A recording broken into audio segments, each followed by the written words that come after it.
I woke up that Friday morning, expecting the usual simple pleasures of deep winter, The quiet chill, the smell of fresh cedar smoke waiting to happen, the satisfaction of laying a thick log onto the hearth for a good, roaring fire in my living room. That was the plan, anyway. Instead, I was met with silence and a totally empty, flat-packed space where my meticulously stacked woodpile had been the night before. Now I'm Ethan Vance, and I live in Silver Creek Estates, which sounds fancy, but it's really just a cluster of townhouses ruled by one particular tyrant. I spent a whole afternoon curing and stacking that cedar, perfectly crisscrossed to let the air breathe through, ready for the season. We're talking a full cord here, enough to last me 3 months, and it was just gone. Not a few logs pilfered by a desperate neighbor, but the whole damn thing. Wiped out right down to the last splinter of kindling. Annoyance quickly curdled into a cold, hard suspicion. I stomped inside, grabbed a mug of coffee, and pulled up the security feed from my porch camera. If some desperate raccoon had evolved past raiding the trash and developed a taste for premium firewood, I wanted to see it for myself. But what the camera showed was far worse than any raccoon. There she was, Penelope Sterling. I call her Penny, but around Silver Creek, she's known simply as the board president, the self-appointed queen of the HOA. She's the kind of woman who mistakes micromanagement for leadership, whose entire identity is wrapped up in controlling the height of your petunias and the exact shade of your house paint. She wasn't even being subtle. She was there in broad, arrogant daylight, wearing that perpetually smug expression that suggests she just smelled something slightly unpleasant, but refuses to acknowledge it's her own attitude. She strode right up to my porch, barking orders at 2 very nervous-looking laborers who had clearly been hired to perform her dirty work. With a grand, imperious wave of her hand, she gestured for them to haul every single piece of my carefully stacked, paid-for wood into the back of a beat-up rental truck. She didn't hesitate. She didn't look around in guilt. She just took it. A hot, buzzing fury settled into my chest. This wasn't theft out of necessity. This was an act of pure, unadulterated entitlement. No note, no explanation, no warning, just an executive decision that my property now belonged to the HOA. And the worst part? I already knew her excuse. It would be some ridiculous violation of the community aesthetics code, or maybe she'd claim my wood was stacked too high and posed an unnecessary fire hazard, even though half the neighborhood had the exact same setup in their backyards. But none of that mattered to Penny.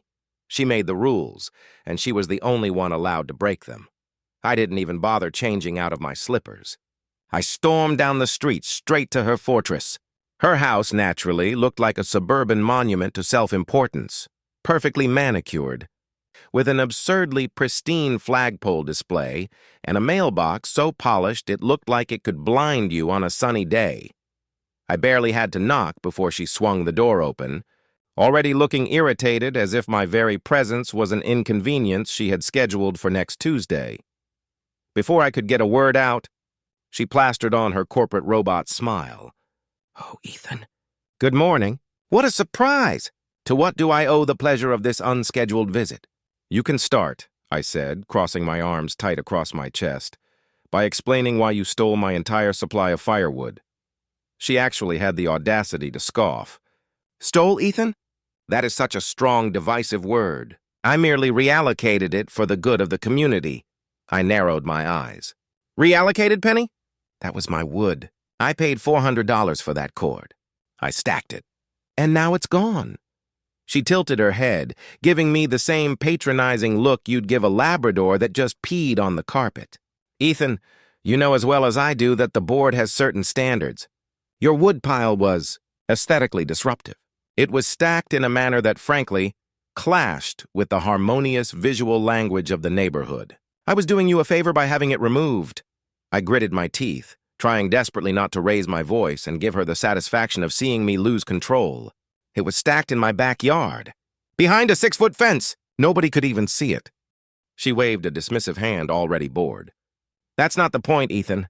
The annual winter solstice bonfire is tonight, and we had a shortfall. Your pile was the closest and most convenient. Honestly, it's just firewood. I don't see why you're making such a fuss. You can always get more. That was the line that snapped the wire. It's just firewood. She had a way of turning my perfectly reasonable anger into irrational overreaction. She was gaslighting me into thinking my frustration with her theft and arrogance was the actual problem. Fine, I said, taking a deliberate step back. You want to play it that way, Penny? Go ahead, enjoy my firewood. But just know that you've made a huge mistake.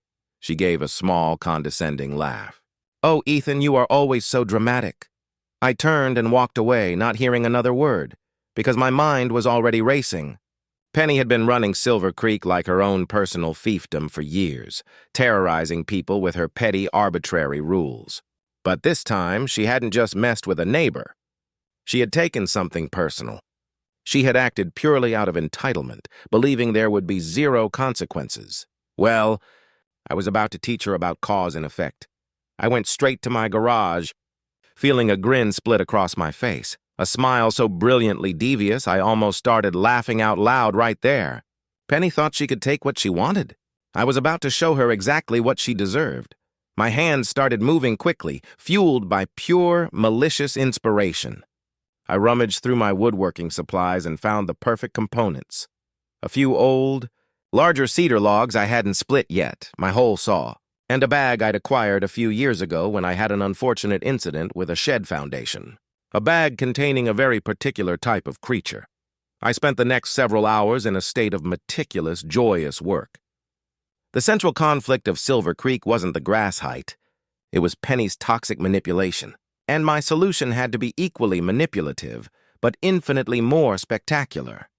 I carefully hollowed out the center of the largest logs. I mean, not fully, just enough to create a perfect little insulated cavity. Then I reached for the container beside me, cautiously lifting the lid just enough to confirm my tiny army was still active. Inside, a teeming colony of acremonium ants. They look like normal dark ants, but they're not fire ants. They are a species known for nesting in dead wood and for having a sudden, aggressive swarm response when their nest is compromised by extreme heat. Their bite is painful but not dangerously venomous, just enough to cause total, immediate, and memorable panic. I carefully introduced the ants into their new, spacious, temporary cedar homes. I then sealed the entry points with a thin layer of sawdust and tree sap. The logs looked absolutely identical to the stolen ones. Same size, same cut, same natural imperfections. But these were ticking time bombs. As soon as the heat from the fire started to seep in, the ants would panic, their colony under attack, and they would swarm outward in a terrifying, unified wave of survival. I stacked the decoy logs neatly in a pile near the side of my porch. It looked like I had just shrugged and replaced my stolen supply. Penny, as I knew, was pathologically predictable. The moment she saw fresh wood, she wouldn't be able to resist. For her, it wasn't about the wood itself. It was about the power. The proof that she could take anything from anyone, whenever she wanted. I didn't have to wait long. Just as I was finishing my third cup of coffee the next morning, I glanced out the window and there she was. Standing at the edge of my yard, hands planted on her hips, her signature scowl locked onto the newly stacked logs. She didn't even call the movers this time. She was too impatient. She marched right over, waving frantically until the rental truck pulled up, directing the bewildered workers to load the wood into her truck with the authority of a symphony conductor. I could faintly hear her self-important voice from inside my house, proclaiming loudly that this was a necessary contribution for the community event. I leaned back, taking a long sip of coffee, smiling a smile that genuinely reached my eyes for the first time in months. Everything was set. Now all I had to do was wait for my masterpiece to premiere. That evening, the entire Silver Creek community gathered for the annual winter solstice bonfire. The air was crisp and cold, the fire pit crackling cheerfully. As expected, Penny stood front and center, basking in the glow of the residents.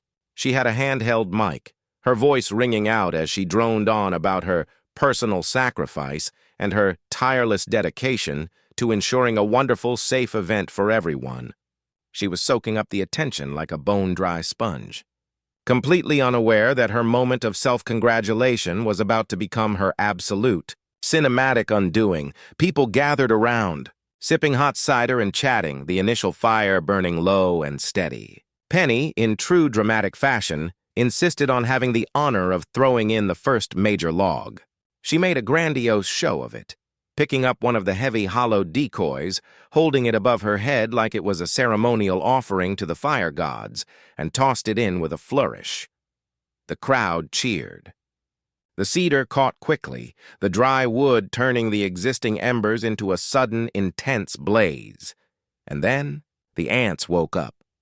At first, it was just a few tiny, confused black shapes crawling out of the log, disoriented by the rapid shift in temperature. They were fleeing the heat, searching desperately for an escape. But within seconds, it wasn't just a few. It was an absolute swarm. Dozens turned to hundreds, then to thousands, pouring out of the burning log in a pure, terrifying survival frenzy. The fire pit exploded into chaos. The ants streamed out in every direction, landing on shoes, crawling up legs, biting anything in their path. The shriek started small, a little gasp, a yelp, but quickly escalated to a full-blown roar of panic as the infestation hit the crowd. Penny, standing closest to the fire, was the star of the show.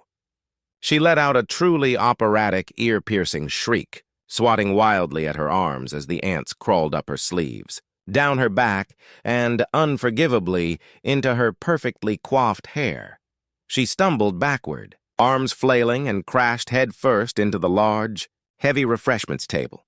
The entire assembly went down, the massive bowl of mulled cider overturned, spilling a sticky hot torrent all over her clothes, soaking her instantly. It was exactly at that moment, as the ants really started biting, that the panic spread like wildfire. Someone, a terrified teenager, I think, tripped over a chair and knocked over the dessert tray, which was laden with half-cooked, sticky marshmallows. The marshmallows scattered and adhered instantly to Penny's cider-soaked body, turning her into a thrashing, screaming, sugar-coated human sticky trap for the frenzied insects. She spun and thrashed in circles, screaming about bioterrorism and fire hazards, while the entire neighborhood looked on, frozen in a state of glorious, stunned silence. Ms. Evelyn Reed, the vice president, a quiet, elderly woman who usually just signed forms, was the first to regain her composure. "Somebody help her!" she yelled, but nobody moved. No one was brave enough, or perhaps willing enough, to get close to the screaming, ant-covered wreck. Penny, still flailing, tripped again over a fallen folding chair and landed face first right into the remains of the marshmallow tray. When she finally sat up, her face was plastered white with melted sugar. Her expensive haircut a tangled mess of caramelized goo and angry ants. The scene was so utterly, profoundly perfect that I actually had to clamp my hand over my mouth to keep from laughing loud enough to give myself away. Realizing she was getting no immediate help, Penelope Sterling made the only logical decision she had left. She ran. She sprinted past the horrified crowd, through the lawn and straight for the dark, freezing water of the lake at the edge of the property. With an unceremonious, pathetic splash, she threw herself in, emerging seconds later, gasping and thrashing, her soaked hair plastered over her face like a deflated supervillain. The neighborhood stood silent for a long moment, watching their tyrant in the lake. Then, slowly, the first quiet chuckle started. It spread like ripples across the pond until the entire gathering was shaking with cathartic, hysterical laughter. Even Ms. Reed, clipboard still clutched in her hand, was doubled over, wiping tears from her eyes. Penny crawled out of the water, her once perfect image shattered into a million sticky, waterlogged pieces. She stomped toward her imported SUV, soaking wet, covered in marshy slime and shame. She didn't make a speech, didn't try to regain control or even glance back. She just got into her car, slammed the door, and drove off into the night, leaving behind a bonfire event that would be talked about for years. And that was the beautiful, beautiful truth of it. I stood near the back, sipping my cider, savoring every second. Penny had finally faced the consequences of her poisonous entitlement. And the best part, she had been the one to throw the switch. She had done it entirely to herself. As I turned to leave, a few neighbors caught my eye. Mr. Thompson, who she fined over a lawn flamingo, and the Davies family, who she harassed about their wind chimes. They didn't say anything, but their knowing looks and conspiratorial smirks said everything. They knew. They knew I had something to do with the night's cinematic climax, and none of them would ever breathe a word. The aftermath of the disaster spread through Silver Creek like the very wildfire Penny had accused me of starting. The next morning, the entire community was buzzing. Texts were flying, and people were still laughing about the sight of her in the lake. The Queen had clearly abandoned her throne. No passive-aggressive HOA notices, no emails about trash bins being left out too early, just eerie, blessed quiet. I knew she was plotting, trying to figure out how to spin this into a tragedy where she was the victim. That's Penny Sterling's way. She never admits defeat, never backs down no matter how obvious her loss is. By the afternoon, the official sign of her damage control arrived, an email with the subject line, "Urgent HOA board meeting, attendance mandatory." The wording was peak Penny. Gross misconduct, serious safety violations, and threats to neighborhood. Stability, she was clearly going to frame. The ant incident as a malicious act of sabotage aimed solely at her. I almost felt bad for her. The meeting was held in the cramped community center, and by the time I arrived, the room was packed, every single chair taken, people lining the walls. A few neighbors gave me knowing, suppressed smiles as I walked in. Penny was already seated at the front table. She looked uncharacteristically disheveled, her hair still holding a bit of frizz from its unfortunate swim, her expression tight with frustrated control. She was trying to maintain her usual air of superiority, but she had lost the one thing that mattered the night before: her authority. "Thank you all for coming on such short notice," she began, her voice a little too sharp, a little too forced. "We have a very serious issue to address. Last night's event was a disaster, a disgrace to Silver Creek, and it was all due to a deliberate act of vandalism." A few scattered, nervous coughs rippled through the crowd. Penny ignored them. "Someone," she continued, her eyes scanning the room, lingering on me for a fraction of a second too long, "intentionally tampered with the firewood. That person put hazardous insect-infested logs into the pile, causing chaos, potential injury, and grievous reputational damage to the board. This is an attack on our very way of life, and I demand that the responsible party be held accountable." She paused for dramatic effect, expecting a wave of agreement, maybe even a witch hunt. Instead, the room remained awkwardly, stubbornly silent. A couple of residents exchanged glances, and then, from the back corner, someone actually snickered. Penny's jaw tightened. "Ms. Evelyn Reed?" The VP finally spoke up, her voice slow and measured, cutting through the tension like a gentle knife. "Penelope," Evelyn said, clasping her hands on the table, "before we start throwing around accusations of bioterrorism, perhaps we should discuss the root issue here. Like how exactly the wood got there in the first place?" Penny blinked, caught completely off guard. "What do you mean?" she asked, her tone suddenly defensive. Evelyn raised an eyebrow. "Well, correct me if I'm wrong, but didn't you personally take that firewood from Ethan Vance's property without his permission?" "Twice?" A ripple of murmurs swept through the crowd, louder this time. Penny forced out a brittle laugh. "Oh, please, Evelyn. It was for the benefit of the community. His firewood was in violation of the height standards, which are non-existent in the current board guidelines, as you well know," Evelyn countered, her voice still steady. Penny stiffened, her carefully constructed argument crumbling. "I was acting in the best interest of—" "You stole that man's property," another voice cut in. Old Mr. Thompson, the flamingo guy, one of the longest-standing residents. "Then you threw it into the bonfire in front of the whole neighborhood, and now you're mad because it backfired on you." "Sounds like poetic justice to me." Laughter erupted, louder than before, spreading instantly. Penny's face flushed a deep, alarming red. Her composure was gone. For years, she had bullied people, twisting the rules, acting as if she were untouchable. But now the spell was irrevocably broken. People weren't afraid of her. They were openly mocking her. "I move to have a vote," Evelyn announced, cutting cleanly through the noise and excitement. a vote to immediately remove Penelope Sterling from her position as Silver Creek Board President. The room went silent for one electrifying moment, then erupted into a flurry of excited voices. People were nodding, whispering, and eagerly agreeing. "You can't be serious!"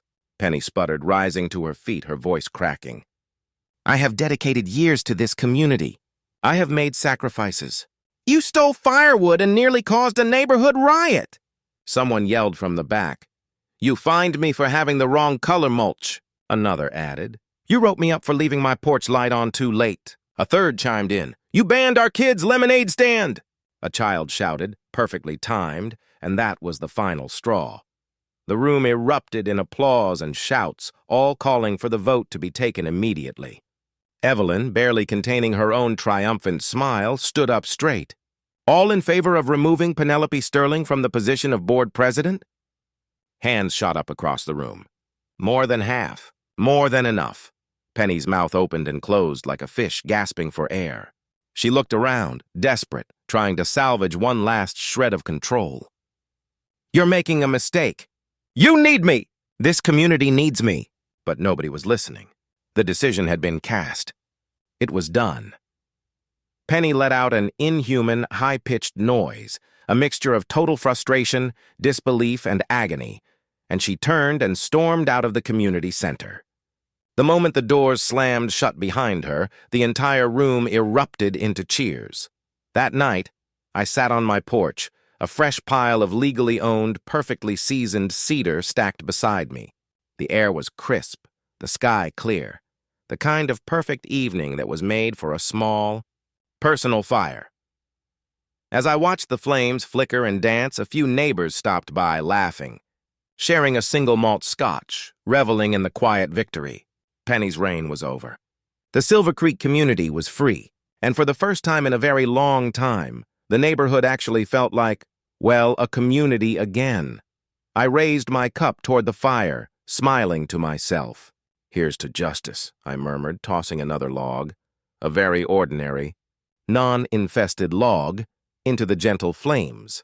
And the question I have for you guys, because I know you all have stories like this, was what I did justified? Did Penny's brazen theft and abuse of power earn her that level of humiliation, or was filling the logs with acrimonium ants taking the revenge too far? She faced consequences, but I risked the safety of a community event to deliver them. Where's the line between justified payback and becoming the very thing you hate? Let me know what you think in the comments below. Drop a like if you think Penny deserved the marshmallow cider ant treatment, and don't forget to subscribe for more stories of suburban justice. Thanks for listening.